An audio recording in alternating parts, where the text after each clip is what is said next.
بسم اللہ الرحمن الرحیم۔ بسم اللہ الرحمن الرحیم والصلاة والسلام علی اشرف الانبیاء والمرسلین وعلی آلہ وصحبہ وامتہ اجمعین اما بعد۔ عزیز طلبہ اکرام، آج ہم سبق نمبر 84 پڑھیں گے، کتاب الطہارۃ، باب غسل الرجل، باب المسح علی الخفین۔ ان دو ابواب کو آج کے سبق میں مکمل کرنے کی کوشش کریں گے۔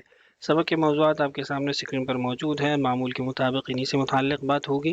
گزشتہ سبق کا خلاصہ بھی آپ کے سامنے اسکرین پر موجود ہے۔ ہم نے دو ابواب گزشتہ سبق میں پڑھے تھے، ایک تو باب تخلیل اللحیتی اور دوسرا باب المسح علی العمامتی۔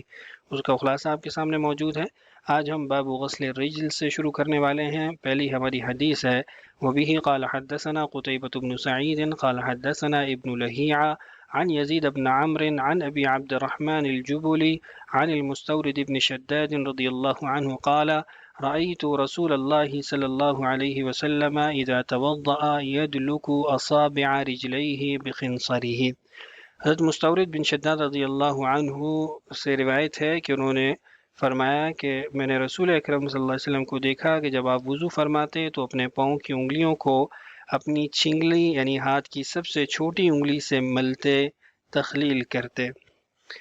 وضو کے اندر پاؤں کو ملنا اور انگلیوں کے درمیان خلال کرنا، اس کے حوالے سے آپ کے سامنے اسکرین پر موجود ہے کہ وضو میں پاؤں کی انگلیوں کا خلال مستحب ہے، اور اس کے لیے بائیں ہاتھ کی چھوٹی انگلی یعنی خنصر، جس کو عربی میں کہا جاتا ہے، استعمال کرنا زیادہ مناسب ہے۔ جہاں تک دلک ہے، رگڑنا، ہاتھ پھیرنا، تو یہ اور خلال دونوں ہی سنت ہیں، ہمارے نزدیک مستحب ہیں، جبکہ امام مالک کے نزدیک دلک واجب ہے۔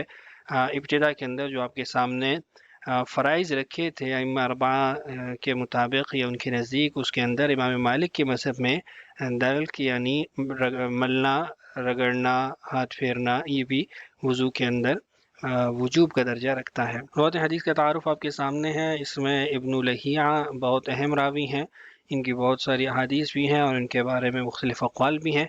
آپ کے سامنے اسکرین پر ان کا تفصیلی تعارف آ رہا ہے، آپ روک کے اس کو پڑھ سکتے ہیں، آپ کو جا بجا اس کا فائدہ معلوم ہوگا۔ اس کے علاوہ دیگر جو روایت ہیں، دیکھیے یزید بن عمرو ہیں، ابو عبد الرحمن الجبلی ہیں، اور اسی طرح حضرت مستورد بن شداد رضی اللہ عنہ ہیں۔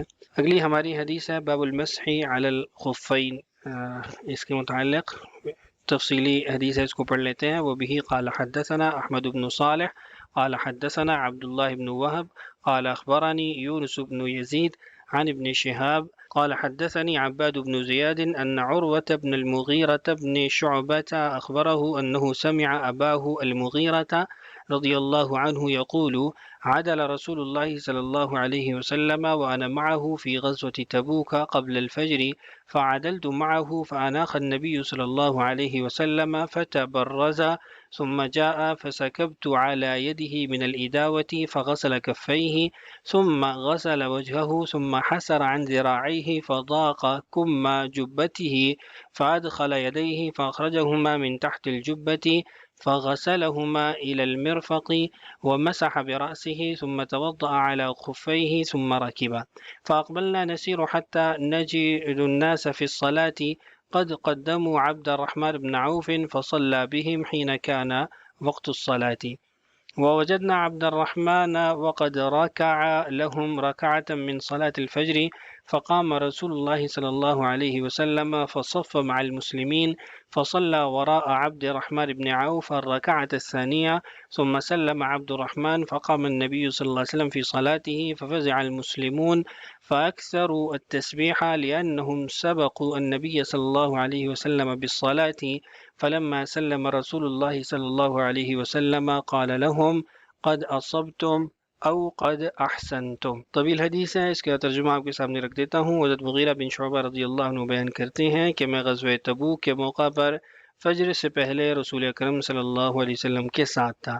آپ صلی اللہ علیہ وسلم قضاء حاجت کے لیے راستے سے ایک طرف مڑے تو میں بھی آپ کے ساتھ مڑ گیا۔ رسول اکرم صلی اللہ علیہ وسلم نے اپنی سواری بٹھائی اور رفع حاجت کے لیے تشریف لے گئے، پھر واپس تشریف لائے۔ میں نے برتن یعنی اداوا سے آپ صلی اللہ علیہ وسلم کے ہاتھوں پر پانی ڈالا۔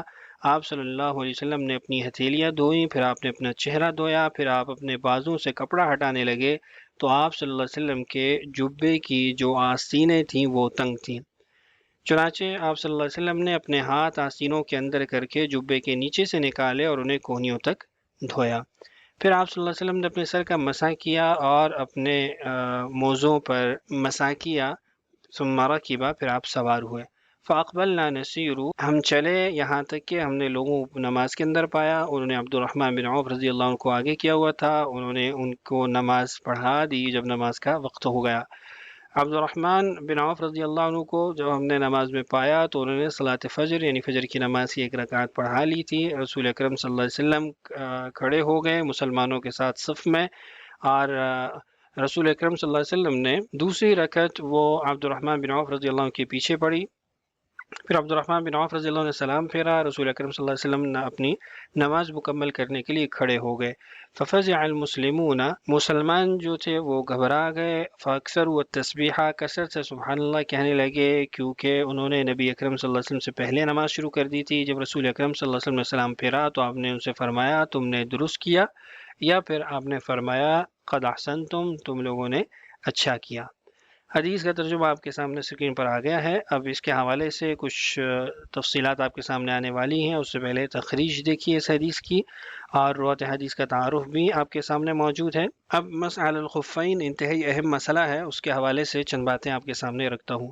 سب سے پہلا اقتباس آپ کے سامنے فتح الباری سے ہے۔ ابن حجر رحمہ اللہ نے اس کو اپنی مشہور کتاب کے اندر ذکر کیا، فرماتے ہیں کہ حفاظ کی ایک بڑی جماعت نے اس بات کی تصریح کی ہے کہ مسح علی الخفین کا جو حکم ہے یہ تواتر سے ثابت ہے، اور بعض نے ان کے اس حدیث کے روات کو جمع کیا تو 80 سے زائد تھے، جس میں 10 عشرہ مبشرہ بھی موجود ہیں، یعنی 80 کے قریب رسول اکرم صلی اللہ علیہ وسلم سے مسح الخفین کو نقل کرنے والے روات ہیں، صحابہ ہیں، جن میں عشرہ مبشرہ 10 کے 10 موجود ہیں۔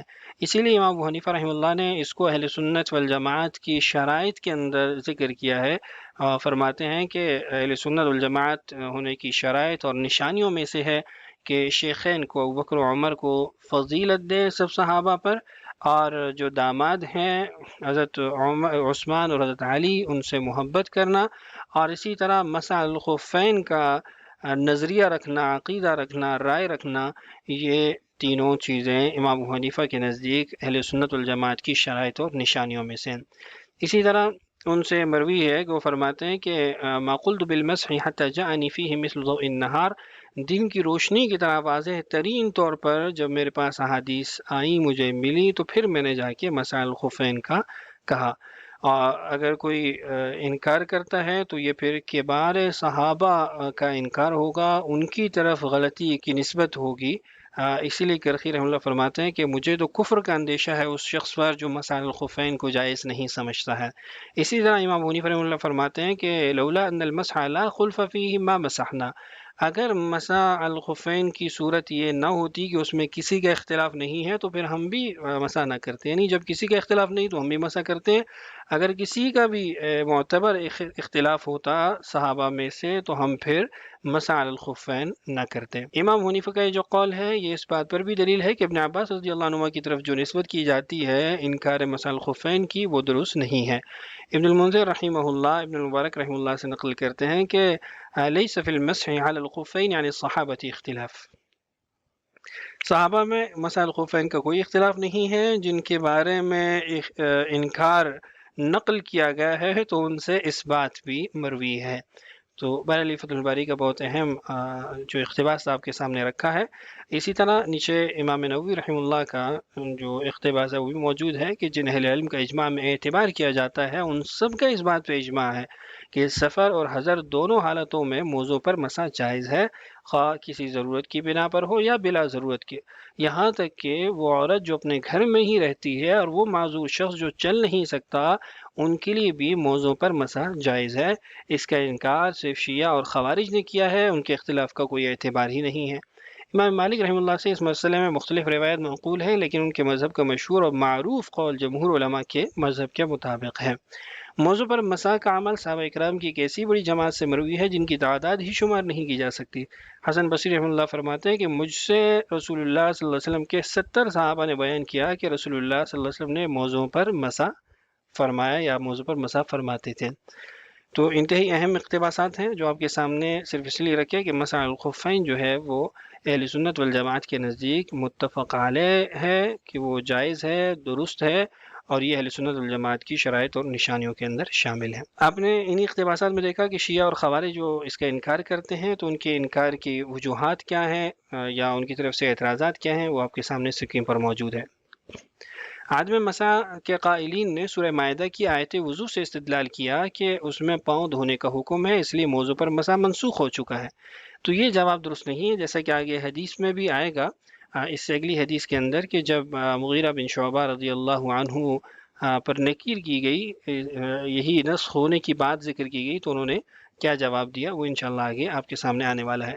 جواب یہ ہے کہ یہ درست نہیں، کیونکہ آیت غزوہ مریسع میں نازل ہوئی، اور مریسع 4-5 ہجری کا واقعہ ہے، جبکہ موضوع پر مسح کا واقعہ غزوہ تبوک میں پیش آیا جو کہ بعد کا ہے، یعنی 9 ہجری کا ہے۔ کہ کہا گیا کہ موضوع پر مسح سے متعلق احادیث سورہ مائدہ کے نزول سے پہلے کی ہیں، اس لیے بعد میں آیت نے انہیں منسوخ کر دیا۔ تو اس کا جواب یہ ہے کہ مصنف نے حضرت جریر رضی اللہ عنہ کی روایت ذکر کی ہے کہ انہوں نے وضو کے بعد موضوع پر مسح کیا اور فرمایا کہ میں مسح کیوں نہ کروں جبکہ میں نے رسول اللہ صلی اللہ علیہ وسلم کو مسح کرتے دیکھا، اور یہ واقعہ سورہ مائدہ کے نزول کے بعد کا ہے۔ اسی طرح بعض آثار حضرت علی، حضرت عائشہ، حضرت ابن عباس، حضرت ابو ہریرہ رضی اللہ عنہ کی طرف منسوب کیے جاتے ہیں کہ وہ موضوع پر مسح کے قائل نہیں تھے، تو اس کا جواب یہ ہے کہ یہ منصوبات درست نہیں ہیں، یہ نسبتیں ان کی طرف درست نہیں ہیں، اور حضرت علی کا قول کسی متصل سند کے ساتھ نہیں۔ حضرت عائشہ نے اس کا علم حضرت علی کی طرف منسوب کر دیا کہ ان سے پوچھا جائے، اور ابن عباس رضی اللہ عنہ نے ابتدا میں ناپسند کیا لیکن بعد میں ثابت ہونے پر اپنا موقف بدل لیا۔ اور حضرت ابو ہریرہ کی طرف جو نسبت کی جاتی ہے وہ صحیح نہیں، امام احمد نے اس کو باطل قرار دیا ہے۔ یہ آپ کے سامنے المنہج العذب المورود سے میں نے تلخیصاً نقل کیا ہے، اس کا خلاصہ ذکر کیا ہے، آپ اس کی تفصیلات وہاں پر دیکھ سکتے ہیں کہ کون سے اقوال ہیں اور اس کی سند کی کیا حیثیت ہے، اور جو اس پہ انکار ہے، نکیر ہے، وہ کس درجے کی ہے۔ اب یہاں پہ ایک اختلاف پایا جاتا ہے کہ موضوع پر مسح کے جو جواز کے قائلین ہیں ان میں پھر یہ اختلاف ہے کہ پاؤں دھونا افضل ہے یا موضوع پر مسح کرنا، یا دونوں برابر ہیں۔ امام ابو حنیفہ، امام مالک، امام شافعی رحمہم اللہ تعالیٰ، ان کے نزدیک تو پاؤں دھونا افضل ہے، کیونکہ اصل عمل یہی ہے۔ صحابہ اکرام رضی اللہ اجمعین کی ایک جماعت سے بھی یہ منقول ہے جس میں حضرت عمر ہیں، ان کے بیٹے عبداللہ ہیں، حضرت ابو ایوب انصاری ہیں رضی اللہ عنہم، جبکہ شعبی، امام حاکم اور حماد کے نزدیک موضوع پر مسح افضل ہے۔ امام احمد کی 2 روایات ہیں، ایک کے مطابق موضوع پر مسح افضل اور دوسرے کے مطابق دونوں برابر ہیں۔ ابن المنذر نے پہلی روایت کو یعنی مسح خفین کو افضل قرار دیا ہے۔ ائمہ کے مذاہب اس کی بابت بھی آپ کے سامنے آ چکے ہیں۔